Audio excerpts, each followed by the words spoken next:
कक्षा 12 के प्रिय छात्र छात्राओं, आज हम लोग फिर एक बार राष्ट्रकवि की उपाधि से विभूषित मैथिली शरण गुप्त द्वारा विरचित महाकाव्य साकेत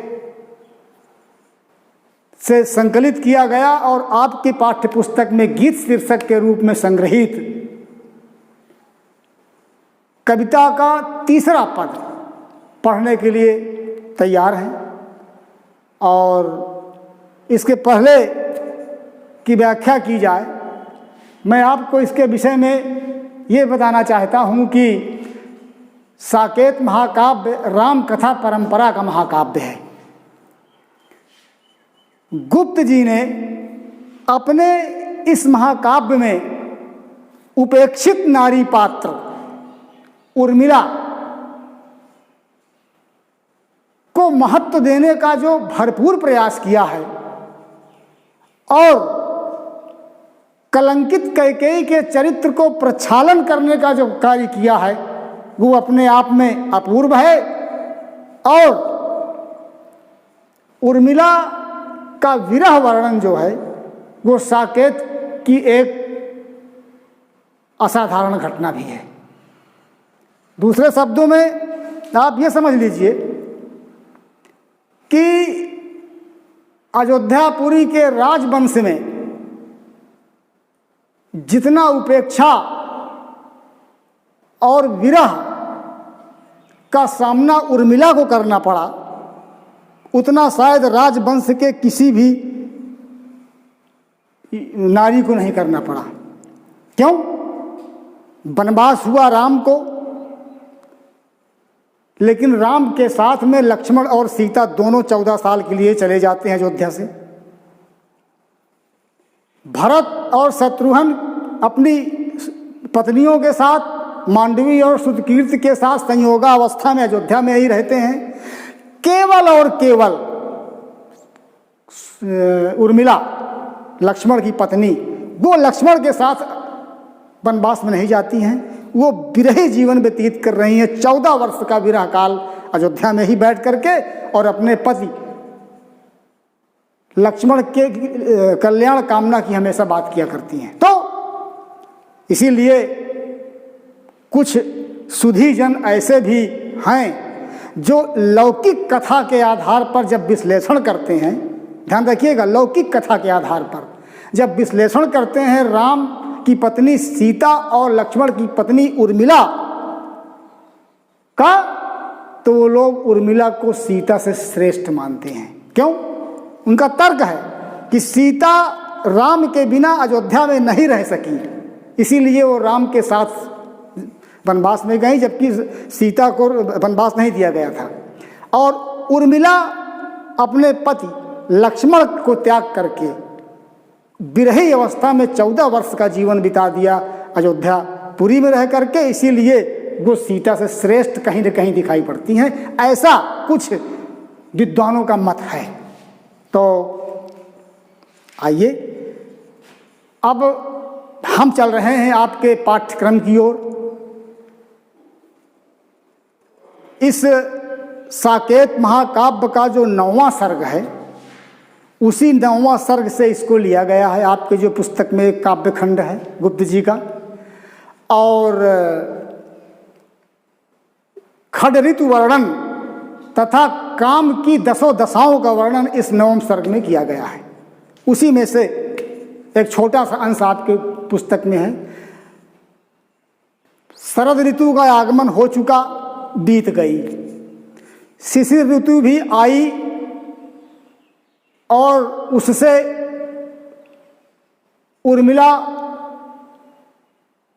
ने उसको कुछ दिया, देने की बात कह करके वो भी चली गई। अब आगमन हुआ है बसंत ऋतु का, जिसे ऋतुराज कहा जाता है। ऋतुराज या बसंत एक मादकता की ऋतु हुआ करती है। इसमें काम भावना या काम वासना में तीव्रता आ जाती है। दूसरे शब्दों में आप कह सकते हैं कि कामदेव का प्रभाव इस ऋतु में बढ़ जाता है, विशेष रूप से विरहिणियों के लिए और ज़्यादा हो जाता है। उर्मिला विरहिणी है, और उनके पति लक्ष्मण वनवास में हैं। कामदेव जी, बसंत का आगमन हुआ, कामदेव जी भी आ जाते हैं, उर्मिला को परेशान कर रहे हैं। लेकिन आप ये जान लीजिए कि गुप्त जी ने उर्मिला के माध्यम से समस्त नारी जात को एक संदेश भी दिया है इस पद्यखंड में। उर्मिला भारतीय नारी की एक जीती जागती प्रतिमूर्ति के रूप में यहाँ स्थापित की गई है, एक आदर्श है। वो भारतीय नारी जो अपने पति से अगाध प्रेम रखती है, वो भारतीय नारी जो पतिव्रता होती है, वो भारतीय नारी जिसमें त्याग और न्यौछावर की भावना हमेशा होती है, वो भारतीय नारी जो स्वप्न में भी अपने पति का कभी अहित नहीं सोचती है। इन सभी गुणों से भरी हुई उर्मिला के दर्शन इस पद्यखंड में हो रहे हैं। तो कामदेव जी का जब प्रभाव उर्मिला के ऊपर ज़्यादा पड़ने लगा तो उर्मिला कामदेव जी से निवेदन कर रही है।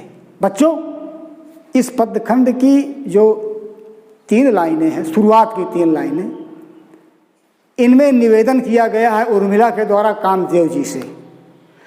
और शेष की पंक्तियों में जब कामदेव जी नहीं मानते हैं तो चुनौती दी गई है कि अब ये चुनौती तुम्हारे सामने है, एक ललकार है, उर्मिला की एक ललकार इसमें है कामदेव जी के लिए। तो समझिएगा, बहुत रस से भरा हुआ ये पद्यखंड है। देखिए, मैं पढ़ने जा रहा हूँ।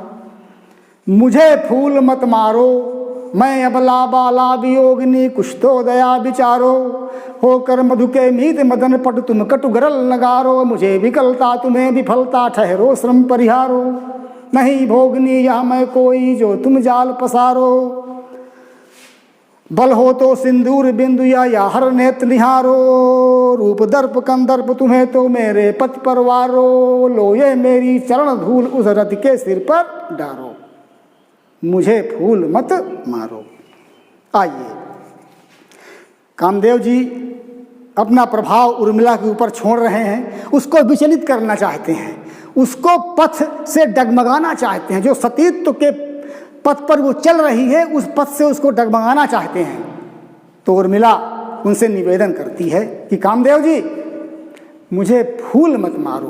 देखिए, बसंत ऋतु है, मैंने बता दिया पहले, बसंत ऋतु का आगमन हो गया है, फूल फूले हुए हैं, मादकता बढ़ी हुई है इस समय। और कामदेव जी जब किसी के ऊपर अपना अंतिम प्रभाव डालने के लिए तैयार होते हैं, डालते हैं, तो फूलों के बाण मारा करते हैं। जैसा उन्होंने शंकर जी को समाधिस्थ अवस्था में फूलों के बाण मार करके उनकी समाधि भंग किया था, और शंकर जी ने क्रोध में आकर के तीसरा नेत्र खोल दिया था और कामदेव जी को भस्म कर दिया था। तब उस समय भी कामदेव जी ने फूलों के बाण मारा था शंकर जी को। आज वही काम वो कर रहे हैं उर्मिला के साथ है। तो उर्मिला जब फूलों के बाण मार रहे हैं, अर्थात बसंत ऋतु का आगमन है, चारों तरफ फूल खिले हुए हैं, मादकता बढ़ी हुई है, कामदेव जी का प्रभाव उर्मिला के ऊपर ज़्यादा प्रभावी हो रहा है। तो उर्मिला कामदेव जी से निवेदन करती है कि मुझे फूल मत मारो, कामदेव जी मुझे फूलों के बाण ना मारो। मत मारो माने ना मारो। क्यों भाई? कारण बता रही है कि क्यों ना मारो। मैं अबला, कहती है कि मैं अबला हूँ। अबला माने स्त्री, नारी को अबला कहा जाता है। नारी अबला उसका एक पर्याय है। और पुरुष को, कामदेव जी एक पुरुष हैं, पुरुष को अबला के ऊपर हाथ उठाने का कोई नैतिक अधिकार नहीं दिया गया है। वेदों में, शास्त्रों में, पुराणों में पुरुष जो है अबला के ऊपर हाथ नहीं उठाते हैं, नारी के ऊपर। तो कहती है मैं अबला हूँ, मुझे आप परेशान कर रहे हैं, फूलों के बाण मार रहे हैं, मैं अबला हूँ, बाला युवती हूँ, बाला युवती हूँ, वियोगिनी, और मेरा पति से वियोग है, इस समय मैं वियोगी अवस्था में हूँ। तो कुछ तो दया विचारो, कामदेव जी थोड़ा तो मेरे ऊपर विचार करो, दया कीजिए, कृपा कीजिए, इन सब बातों को सोच करके आप मेरे ऊपर दया कर दीजिए, मुझे न परेशान कीजिए, मुझे फूलों के बाण ना मारिए कामदेव जी, क्योंकि मैं, अब दूसरा अर्थ है, एक अर्थ ये भी है कि मैं अबला हूँ, अबला माने स्त्री, स्त्री को अबला कहा जाता है। अब बाला वियोगिनी हूँ, बाला वियोगिनी का मतलब यह कि मेरे पति से वियोग बहुत, शादी के तुरंत बाद बहुत जल्दी हो गया वियोग, संयोगावस्था बहुत थोड़े दिन तक थी, और मेरी जो वियोगावस्था थी वो बहुत जल्दी शुरू हो गई है, इसीलिए बाला वियोगिनी, मैं बाला वियोगिनी भी हूँ। एक अर्थ ये भी निकल रहा है इससे, तो मेरे ऊपर दया कीजिए। होकर मधु के मीत मदन, कामदेव जी का एक नाम मदन भी है, मदन भी कहते हैं कामदेव जी को। तो होकर मधु के मीत, कामदेव जी, मदन कामदेव जी, आप मधु माने बसंत के मीत हो, मित्र हो, सखा हो। कामदेव जी में और बसंत ऋतु में बहुत दोस्ती है बच्चों, क्योंकि मैंने बताया ना कि बसंत ऋतु में कामदेव जी का प्रभाव ज़्यादा बढ़ जाया करता है। बसंत ऋतु सहायक सिद्ध होती है काम भावना को जागृत करने में। तो उर्मिला कहती है स्वयं कि कामदेव जी तुम बसंत के मित्र हो, होकर मधु के मीत मदन पटु, तुम बहुत पटु हो। पटु माने चतुर, बहुत चतुर हो। कटु गरल न गारो, कटु माने कड़वा, गरल माने विष, न गारो न डालो, मेरे ऊपर कड़वा विष न डालो। ये कड़वा विष क्या समझ लीजिए इसको भी। कड़वा विष ये है कि इस समय मादकता छलक रही है प्रकृति में और काम वासना की भावना जो है वो उद्दीप्त हो रही है, फूल खिले हुए हैं। और आप ये जानिए कि नायिका, विरहणी नायिका जो होती है उसके लिए ये चीज़ें, कौन चीज़ें, जैसे फूल हैं, सुगंधित चीज़ें हैं, ठंडी हवा है, चांदनी रात है, नदी का किनारा है, कोयल की कूक है, पपीहा की हूक है, ये सभी चीज़ें विरहणी के लिए बहुत दाहक हुआ करती हैं, जलाने का काम किया करती हैं। जबकि संयोगावस्था में यही चीज़ें सकारात्मक प्रभाव डालती हैं, बड़ा सुख प्रदान करती हैं। इस समय वो वियोगावस्था में है, इसीलिए फूलों के बाण से, वो फूलों के बाण अर्थात खिले हुए फूलों को देख करके, बसंत ऋतु को देख करके वो कहती है कामदेव जी से कि मेरे ऊपर ये कड़वा विष है, ये इसको मत डालो कामदेव जी, मैं आपसे निवेदन करती हूँ मेरे ऊपर दया कीजिए। मुझे विकलता तुम्हें विफलता। फिर कहती है, परिणाम भी बता रही कि अगर आप नहीं मानते हैं, अपना प्रभाव छोड़ना मेरे ऊपर बंद नहीं करते हैं, तो मुझे विकलता, कामदेव जी मैं व्याकुल हो जाऊंगी। मतलब आपका प्रभाव इतना पड़ जाएगा कि मुझे विकलता, व्याकुलता तो मेरे अंदर हो जाएगी, लेकिन तुम्हें विफलता, तुम विफल हो जाओगे। जो तुम चाह रहे हो अपने उस अभीष्ट की सिद्धि में तुम विफल हो जाओगे, वो तुमको मिलने वाला नहीं जो तुम सोचे मन में बैठे हो। अपने उद्देश्य में तुम विफल हो जाओगे। हाँ, तुम्हारे प्रभाव से मुझे थोड़ी देर के लिए व्याकुलता पैदा हो जाएगी। मुझे विकलता तुम्हें विफलता, ठहरो श्रम परिहारो। तो कहती है कि परेशान मत करो, ठहरो, रुको, बैठ जाओ, ठहर जाओ। श्रम परिहारो, श्रम माने थकान को, परिहारो माने दूर कर लो। बड़ी देर से तुम मुझे परेशान कर रहे हो, तुम थक गए होगे कामदेव जी, आओ बैठ जाओ, अपनी श्रम को, थकान को दूर कर लो। नहीं भोगनी यह मैं कोई, अब अपने विषय में बता रही है कि मैं कोई भोगनी नहीं हूँ। भोगनी क्या, जो भोग विलास करने वाली औरत होती है उसको भोगनी कहा जाता है। मैं कोई भोगनी नहीं हूँ। नहीं भोगनी यह मैं कोई जो तुम जाल पसारो, तुमने जो अपना ये जाल पसारो माने फैलाया है मुझे फंसाने के लिए। जाल में फंसाया जाता है, कोई चिड़िया वगैरह जो होती, कुछ लोग शिकारी लोग होते हैं, जाल बिछा देते हैं फंसाने के लिए, उसमें चिड़िया फंस जाती है। तो उर्मिला कहती है कि तुमने जो ये जाल पसारा है मुझे फंसाने के लिए, वो होने वाला नहीं है, क्योंकि मैं कोई भोग विलास वाली औरत ही नहीं हूँ। इसमें उर्मिला ये कहना चाहती है कि वो स्वयं अपने आप में एक त्याग और तपस्या की प्रतिमूर्ति के रूप में महान साधिका है। वो भोग विलास से बहुत दूर रहने वाली नारी है। तो नहीं भोगनी यह मैं कोई जो तुम जाल पसारो, मैं कोई भोग विलास करने वाली औरत नहीं हूँ जो तुमने अपने इस जाल को मुझे फंसाने के लिए फैला दिया है। बल हो तो सिंदूर बिंदु, ललकार दिया कामदेव जोगी।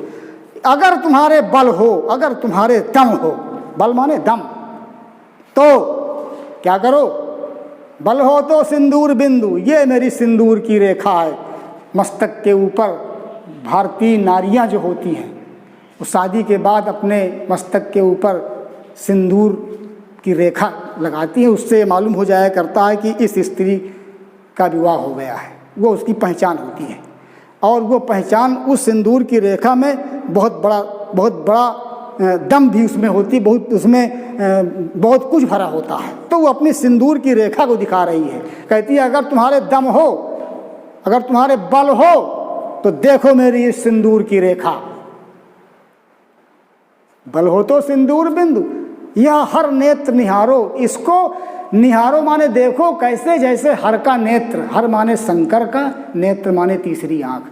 इसको शंकर के तीसरी आंख की तरह देखो, अगर तुम्हारे दम हो तो देखो इसको मेरी सिंदूर की रेखा। अर्थात मेरी शादी हो चुकी है, मैं किसी की हो चुकी हूं, तुमको मेरे ऊपर कुदृष्टि डालने के लिए कोई अधिकार नहीं है। ये मेरी सिंदूर की रेखा, ये शंकर के तीसरे नेत्र के समान है। कामदेव जी, कामदेव जी को याद दिलाती है पुरानी घटना।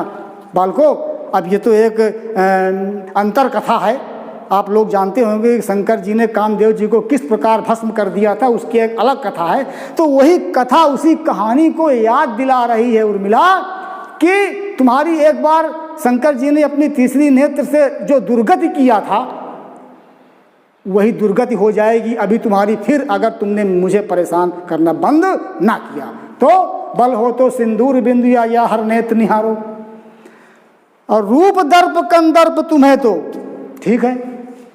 अगर आपको अपने रूप का दर्प है, घमंड है, दर्प माने घमंड, और कंदर्प माने कामदेव जी का एक नाम कंदर्प भी कहा जाता है। कंदर्प भी पर्यायवाची है, कामदेव का एक नाम कंदर्प।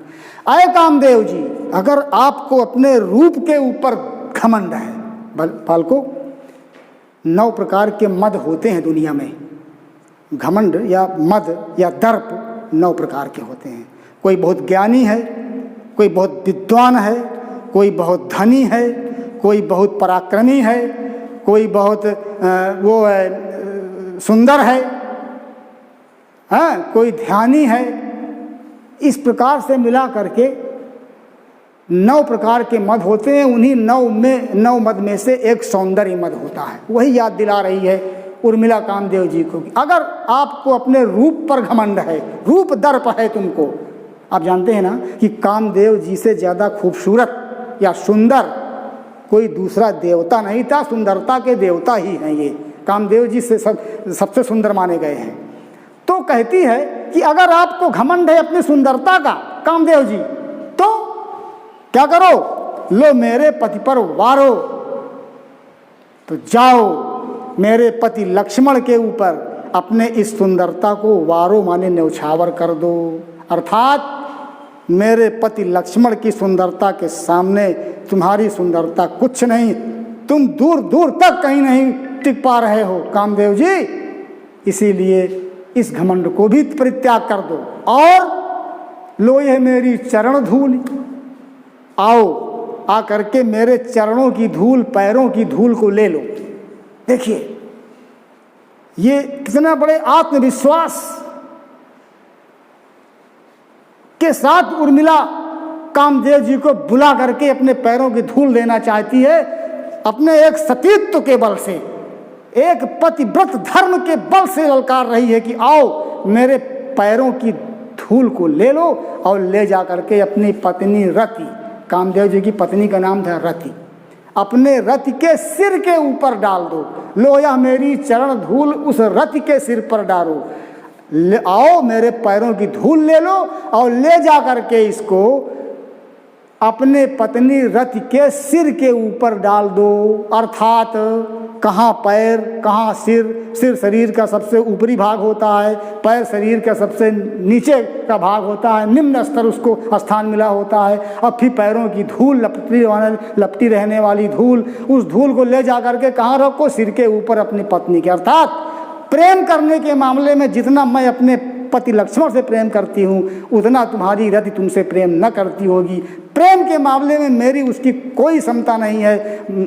क्षमता इतनी है कि मेरे चरणों की धूल जो है उसके सिर के ऊपर जाकर रख दो, तब भी वो मेरे बराबर अपने पति से प्रेम करने में नहीं हो सकती है।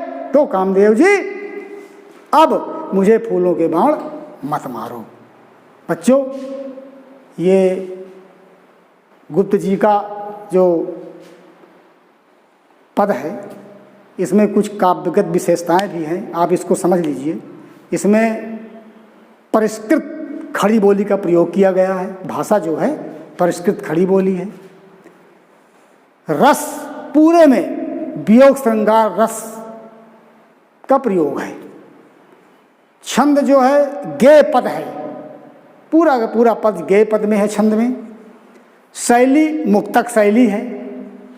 शब्द शक्ति इसमें व्यंजना और लक्षणा शब्द शक्ति है। और अलंकार इसमें रूपक भी है, यमक भी है और अनुप्रास अलंकार का प्रयोग किया गया है।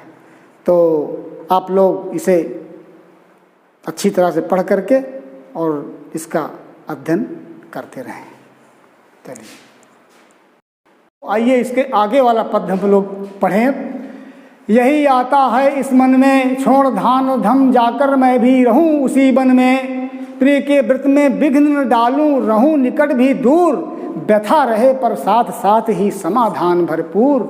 हर्ष डूबा हो रोदन में, यही आता है इस मन में। बीच बीच में उन्हें देख लूं मैं झुरमुट की ओट, जब वे निकल जाएं तब लेटूं उसी धूल में लौट रहें रतवे निज साधन में, यही आता है इस मन में। जाती जाती गाती गाती कह जाऊं या बात, धन के पीछे जन जगती में उचित नहीं उत्पाद। प्रेम की ही जय जीवन में, यही आता है इस मन में। अब इस